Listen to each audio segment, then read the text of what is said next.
এখানে আমি formulas রিবনের formula auditing এই অংশটুকু নিয়ে আলোচনা করব। অর্থাৎ কোনো একটা ফর্মুলা লেখার পরে সেটাকে অডিট করা। অডিট শব্দের অর্থ হচ্ছে নিরীক্ষণ।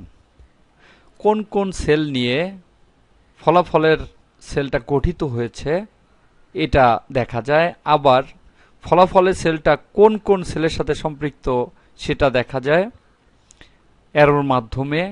আবার যে ফর্মুলাগুলো লিখেছি সেই ফর্মুলাগুলো শিটে আনা যায়, এরর চেক করা যায় এবং ফর্মুলাকে একটা উইন্ডোর ভিতরে এনে যেটুকুন জায়গায় আমি সিলেক্ট করবো সেটুকুন আলাদা করে দেখা যায়। আমি প্রথমে এই সেলগুলো যোগ করে এখানে বসাই। ইকুয়াল সাম, এটা ক্লোন, এটা ব্র্যাকেট শেষে এন্টার। তাহলে এই সেলগুলো এখানে যোগ করলো। তো এমন হয় অনেক সময় যাতে স্লিপ অফ হ্যান্ডে আমাদের কোনো সেলের নাম চেঞ্জ হয়ে যেতে পারে, সেক্ষেত্রে এই ফলাফলটা ভুল আসবে। তাই লেখার পরে যদি এটাকে আমি অডিট করে দেখতে চাই ঠিক আছে কিনা, তাহলে ফলাফলের সেলে সেল পয়েন্টার রেখে টেস্ট প্রেসিডেন্স এখানে একটা বক্স করে এখান থেকে অ্যারো দিয়ে দেখালো যে এই বক্সে যে লেখাগুলো রয়েছে এগুলো নিয়ে এটা তৈরি হয়েছে। এটা হচ্ছে টেস্ট প্রেসিডেন্স। আবার ক্লিক করি, আরো যে ফর্মুলাগুলো রয়েছে এখানে সেইগুলো এখানে দেখাচ্ছে। যতগুলো ফর্মুলা থাকবে এই একটা টেবিলে সবগুলো এখানে এক এক ক্লিকে এক একটা দেখাবে। এখানে একটা ড্রপ ডাউন কি দেখতে পাচ্ছি, এখানে রিমুভ অ্যারোজ মানে সব অ্যারোই রিমুভ হয়ে যাবে। রিমুভ প্রেসিডেন্ট অ্যারোজ, অর্থাৎ প্রেসিডেন্ট যেটা এটার অ্যারো যদি বাদ দিচ্ছে তাহলে রিমুভ প্রেসিডেন্ট অ্যারোজ। আর যদি রিমুভ ডিপেন্ডেন্ট অ্যারো দেই তাহলে ডিপেন্ডেন্ট অ্যারো যেটা সেটা বাদ হবে। এখানে প্রেসিডেন্স বলতে বোঝাইছে এই ফলাফলের ঘরটা কাদের দিয়ে তৈরি হয়েছে, ফলাফলের ঘরটাকে বোঝানো হয়েছে প্রেসিডেন্স অ্যারো।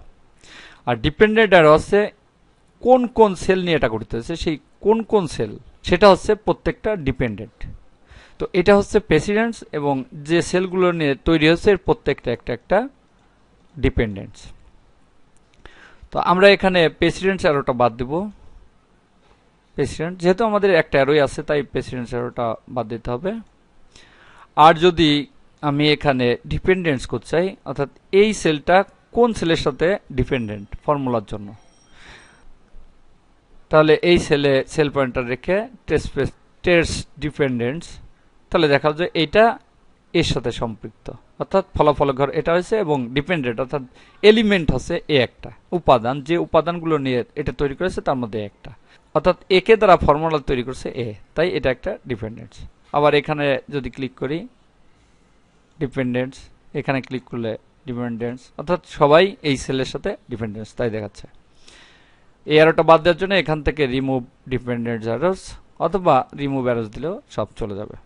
এভাবে ফর্মুলার অডিট করা যায় যে ঠিকমতো সেলগুলো নেওয়া হয়েছে কিনা, তাই এখানে দেখা যায়।